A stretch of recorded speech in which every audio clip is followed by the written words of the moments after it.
Dear student, मैं अंकित आपके अपने परिवार इलेक्ट्रीशियन किंग पर मैं आपका हार्दिक स्वागत करता हूं। जैसा कि हम सभी जानते हैं कि डीसी मोटर की सीरीज़ चल रही है, उसमें आज हम क्या डिस्कस करेंगे, डीसी शंट मोटर। इससे पहले हमने वर्किंग ऑफ डीसी मोटर देखी थी, ठीक है, और क्लासिफिकेशन ऑफ डीसी मोटर देखा था, ठीक है। तो जिसने भी हमारी 2 वीडियोस नहीं देखी, वीडियोस को देख ले जाके, उसके बाद ये वाली वीडियो देख के तब आपका कॉन्सेप्ट क्लियर हो जाएगा, ठीक है। तो मैं आपसे एक रिक्वेस्ट करना चाहूँगा कि आजकल बहुत ज़्यादा इंपॉर्टेंट टॉपिक चल रहे हैं, इससे आपके एग्ज़ाम में क्वेश्चन डेफिनेटली पूछे जाएंगे। ये बहुत इंपॉर्टेंट टॉपिक है, तो प्लीज़ आप डेली वीडियो को देखें और पूरा देखें वीडियो को, ठीक है। अगर आपको कुछ भी समझ में नहीं आता तो आप हमसे कई बार पूछ सकते हैं, कोई टेंशन नहीं, आप बार बार पूछिए, हम आपको बताएंगे, ठीक है। लेकिन आपके कॉन्सेप्ट्स क्लियर होने चाहिए ना, बस यही एक मकसद है वीडियो बनाने का कि आपको समझ आना चाहिए ना। और दूसरी बात यह है कि आप लोग चैनल को बिल्कुल भी सपोर्ट नहीं कर रहे हो। अगर आप सपोर्ट नहीं करोगे तो हमारा चैनल आगे कैसे बढ़ेगा, है ना, और हम आपको कैसे अच्छी एजुकेशन दे पाएंगे, बताइए, है ना। तो इसलिए आप हमारे चैनल को बस एक स्टूडेंट, अगर एक इंसान को भी शेयर करेगा तो बहुत अच्छा रहेगा, है ना। और क्या है कि कमेंट करके हमें ज़रूर बताया करो आपको कि वीडियो कैसी लग रही, कुछ कमी हो वीडियो में तो बताओ, ठीक है। ये सारी चीज़ें बता दिया करो, जिससे कि पता चलता रहता है कि आपको वीडियो कैसी लग रही है ना। तो चलिए, अब हम ज़्यादा बात नहीं करेंगे आपसे। तो जिसने भी अभी मेरे चैनल को सब्सक्राइब नहीं किया तो चैनल को सब्सक्राइब कर लेना, ओके। तो चलिए अब हम बात करते हैं डीसी शंट मोटर की। देखिए, डीसी शंट मोटर क्या होती है।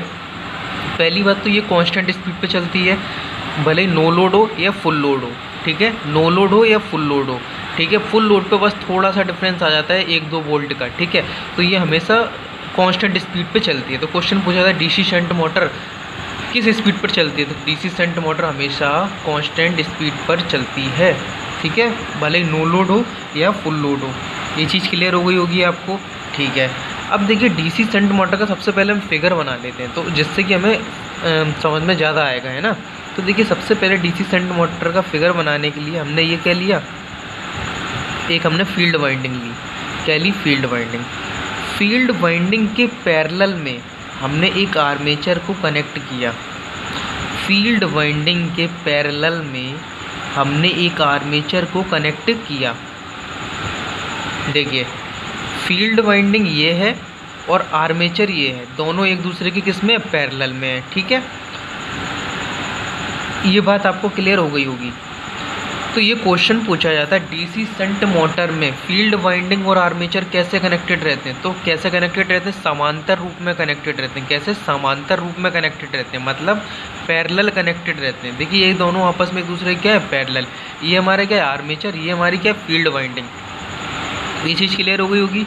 चलिए, तो देखिए, हम जानते हैं कि मोटर करती क्या है, इलेक्ट्रिकल एनर्जी को मैकेनिकल एनर्जी में कन्वर्ट करती है, ठीक है। तो देखिए, यहाँ से जब हम इसको क्या देंगे, हम यहाँ से इस मोटर को वोल्टेज देंगे। क्या देंगे? वोल्टेज।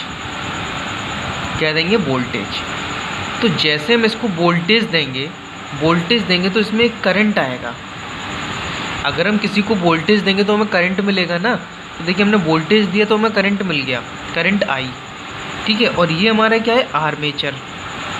तो देखिए, करंट यहाँ से चली, ऐसे चलती हुई आई और इस पॉइंट पे आकर रुक गई। इस पॉइंट पे इसको 2 रास्ते मिले, एक रास्ता इसको ये मिला और दूसरा रास्ता इसको ये मिला। तो थोड़ी थोड़ी करंट दोनों रास्तों में बट जाएगी। तो एक करंट यहाँ चली जाएगी और दूसरी करंट यहाँ आ जाएगी। तो जो करंट यहाँ आएगी, अब ये बताओ, ये करंट जा किस में रही है, ये आर्मेचर में ही तो जा रही है। तो ये कौन सी करंट होगी, आई ए। तो ये कौन सी करंट हो गई, आई ए। ए का मतलब है आर्मेचर, ठीक है, आर्मेचर करंट। अब जो थोड़ी सी करंट बची होगी वो यहाँ भी चली जाएगी। तो ये कौन सी करंट हो जाएगी, आई एस एच। क्यों? क्योंकि ये शंट वाइंडिंग लगी है ना, शंट वाइंडिंग, शंट मोटर की तो हम लोग पढ़ रहे हैं, तो ये शंट वाइंडिंग है ना।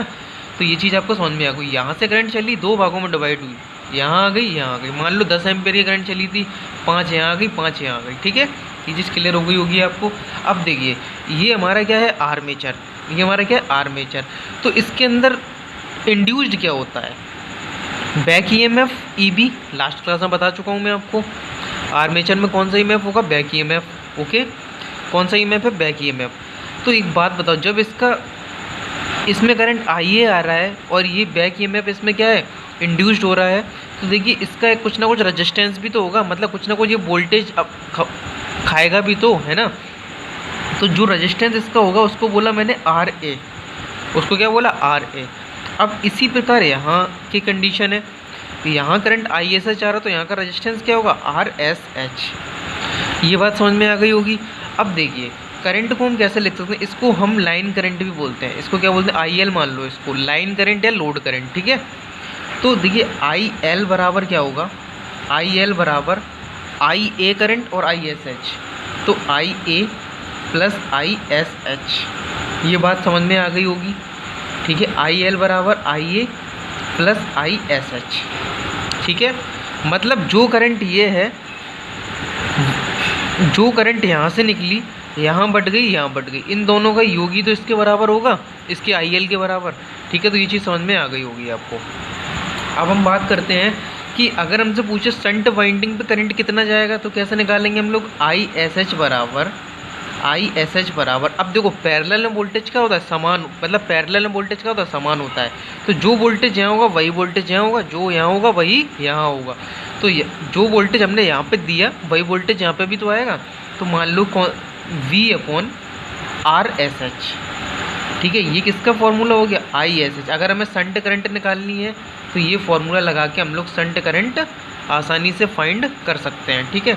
ये बात क्लियर हो गई होगी आपको। अब देखो इसकी जो वाइंडिंग होती है, इसकी जो वाइंडिंग होती है ये वाली फील्ड वाइंडिंग, इसकी जो वाइंडिंग होती है, इसकी जो वाइंडिंग होती है फील्ड वाइंडिंग, ये किसके पतले तार की बनी होती है, किसने पतले तार की बनी होती है। और इसमें टर्न्स देखो ज़्यादा होते हैं, ये देखिए आप टर्न्स कितने ज़्यादा हैं इसमें, है ना। और ये बनी किसकी होती है, पतले तार की बनी होती है। ये बात आपको समझ में आ गई होगी। अब अगर पतले तार की बनी है तो इसका रेजिस्टेंस कैसा होगा, कम होगा। पतले तार की बनी, सॉरी, अगर ये पतले तार की बनी तो इसका रेजिस्टेंस क्या होगा, ज़्यादा होगा, ऑब्वियसली ज़्यादा होगा, क्योंकि पतले तार की बनी है ये। इसका रेजिस्टेंस अगर ज़्यादा होगा तो इसमें वोल्टेज क्या आएगा, इसका रेजिस्टेंस अगर क्या होगा, ज़्यादा होगा, इसका रेजिस्टेंस अगर ज़्यादा होगा तो इसमें वोल्टेज क्या आएगा, कम आएगा, ठीक है। तो ये इसलिए कांस्टेंट स्पीड पे चल रही है, ठीक है, क्योंकि ये पैरेलल में कनेक्टेड है। इसमें क्या रहता है, जो भी वोल्टेज होता है वो शुरू में ही, इस वोल्टेज के कारण इसमें जो फ्लक्स डेवलप होता है वो स्टार्टिंग में ही डेवलप हो जाता है, स्टार्टिंग में ही क्या हो जाता है, डेवलप हो जाता है। मतलब इसको जितनी स्पीड इस मोटर को प्रोवाइड करानी होती है इस वोल्टेज के द्वारा, जितनी स्पीड इस मोटर को प्रोवाइड करानी होती है इस वोल्टेज के द्वारा, वो स्टार्टिंग में ही हो जाती है, ठीक है। स्टार्टिंग में ही हो जाती है जब मोटर को स्टार्ट करते हैं, ठीक है। फिर क्या होता है, थोड़ी देर जब मोटर चल जाती है तो वो कांस्टेंट स्पीड पे ही चलती है ना। अगर हमने लोड बढ़ा दें, बहुत ज़्यादा हमने लोड कर दिया, फुल लोड कर दिया, तो 2-3 वोल्ट ही कम होते हैं, तो ना हम बोल सकते हैं कि ये कांस्टेंट स्पीड पे ही चलती है, ठीक है। मतलब जो स्टार्टिंग में चल रही थी उसी स्पीड पे ये चलती रहेगी। हल्का फुल्का सा डिफरेंस आएगा 1-2 वोल्ट का, तो उसको हम लोग जोड़ते नहीं है ना। तो ये इसलिए हम लोग उसको क्या बोलेंगे, स्थिर गति पे मोटर हमारी चलती है, ठीक है, स्थिर गति पे मोटर चलती है। ये चीज़ आपको क्लियर हो गई होगी। तो फील्ड वाइंडिंग देख लीजिए, फील्ड वाइंडिंग पतले तार की तथा अधिक टर्न की बनी होती है, तथा अधिक टर्न की बनी होती है। ये चीज़ क्लियर हो गई आपको, ठीक है। अब देखिए अगला पॉइंट, फील्ड वाइंडिंग और सप्लाई का वोल्टेज दोनों आपस में बराबर होते हैं। बता चुका हूँ मैं आपको, जो वोल्टेज यहाँ होगा वही वोल्टेज यहाँ होगा, इसलिए देखिए फील्ड वाइंडिंग और सप्लाई का वोल्टेज आपस में बराबर होते हैं। ये चीज़ क्लियर हो गई होगी। फील्ड वाइंडिंग ये है, सप्लाई वोल्टेज ये है, ठीक है, ये चीज़ क्लियर। अगला पॉइंट, शंट मोटर लगभग कांस्टेंट स्पीड पे चलती है। ये बात भी मैं आपको बता चुका हूँ, शंट मोटर लगभग कांस्टेंट स्पीड पर चलती है, ये बात भी मैं आपको बता चुका हूँ। मतलब कांस्टेंट स्पीड पर चलेगी ऑन लोड तथा नो लोड की कंडीशन में, चाहे ऑन लोड हो या नो लोड हो, ठीक है, दोनों की कंडीशन में कांस्टेंट स्पीड पे ही वर्क करेगी। अब देखिए, अब इसमें से कुछ इंपॉर्टेंट क्वेश्चन पूछे जाते हैं जो मैं आपको बताऊँ यहाँ से। देखिए अगर फील्ड वाइंडिंग को ओपन कर दें, फील्ड वाइंडिंग मतलब इस वाइंडिंग को हम इसमें से हटा दें, ओपन कर दें, ठीक है, तो सारा का सारा वोल्टेज और करंट इस पे जाएगा कि नहीं जाएगा, इस पे जाएगा कि नहीं जाएगा। तो इसी की कंडीशन हमें समझनी है। मान लो फील्ड वाइंडिंग हमने क्या कर दी, ओपन कर दी, फील्ड वाइंडिंग ओपन कर दी, ठीक है। अब 2 कंडीशन निकलती हैं, या तो स्टार्टिंग के समय हम ओपन कर सकते हैं या रनिंग के समय। तो मतलब एक तो मोटर हमारी स्टार्टिंग के समय, मतलब हमने स्विच ऑन नहीं किया है, उससे पहले हमने क्या कर दिया था, उसको फील्ड वाइंडिंग को ओपन कर दिया था, तो क्या होगा, मोटर स्टार्ट ही नहीं होगी। क्यों स्टार्ट नहीं होगी, क्योंकि हमारी फील्ड वाइंडिंग में फ्लक्स जाएगा ही नहीं, क्योंकि सप्लाई जाएगी नहीं उसमें, है ना। तो सप्लाई नहीं जाएगी तो फ्लक्स प्रोड्यूस नहीं होगा, फ्लक्स प्रोड्यूस नहीं होगा तो मोटर स्टार्ट नहीं होगी। ये चीज़ क्लियर हो गई होगी। देखिए अगर अभी समझ में नहीं आया तो एक बार एक चीज़ फिर से दोबारा समझो। देखिए सबसे पहले क्या किया हमने, अगर इस फील्ड वाइंडिंग को हम ओपन कर दें, इसको खोल दें, इसे यहाँ इसको हटा दें, तो इतना ही हिस्सा तो बचेगा, सिर्फ इतना। तो देखिए जो करंट यहाँ आ रही थी वो करंट आगे नहीं जाएगी, है ना। वो करंट पूरी की पूरी जो वाली IL वाली करंट पूरी आर्मेचर पे तो चली जाएगी, और जब आर्मेचर पे चली जाएगी, अगर फील्ड वाइंडिंग नहीं कनेक्टेड है तो आर्मेचर हमारा स्टार्ट ही नहीं होगा। बिल्कुल है ना, आर्मेचर हमारा क्या स्टार्ट ही नहीं होगा, मतलब मोटर हमारी क्या स्टार्ट ही नहीं होगी। तो ठीक है, जब हम स्टार्टिंग के समय फील्ड वाइंडिंग को ओपन कर दें तो क्वेश्चन पूछा जाएगा, अगर स्टार्टिंग के समय हम फील्ड वाइंडिंग को ओपन कर दें तो हमारी मोटर स्टार्ट होगी या नहीं होगी, तो आपका आंसर होगा मोटर स्टार्ट नहीं होगी। ये चीज़ क्लियर। अब देखिए अगली चीज़, अब मान लो मोटर हमारी बहुत तेज़ स्पीड से घूम रही है, अपनी कांस्टेंट स्पीड पे घूम रही है। हमने अचानक क्या किया, अभी ये देखो फिगर देखो आप, मान लो ये मोटर है, ये पूरी मोटर है ना, ये घूम रही है, अभी ये घूम रही है अपनी स्पीड से, जितनी स्पीड से मोटर घूमती है ये क्या कर रही है, घूम रही है ना। जब घूम रही है तो होगा क्या, एकदम से हमने क्या किया, मोटर को रनिंग कंडीशन में बहुत स्पीड से ये घूम रही थी, हमने क्या किया, इसको हटा दिया। इसको हटा दिया तो क्या है कि यार ये तो घूम रही थी, तो सारा का सारा वोल्टेज करंट सब इस पर चला जाएगा, और इस पर चला जाएगा तो क्या होगा, इस पर चला जाएगा तो यार रनिंग की कंडीशन है। अगर नो लोड की कंडीशन होगी तो क्या हो जाएगा, बहुत उच्च गति से ये आर्मेचर रोटेट करने लगेगा। देखिए इसमें एक चीज़ देखिए आप, ये क्या है, नो लोड, ठीक है। नो लोड पे क्या है, बहुत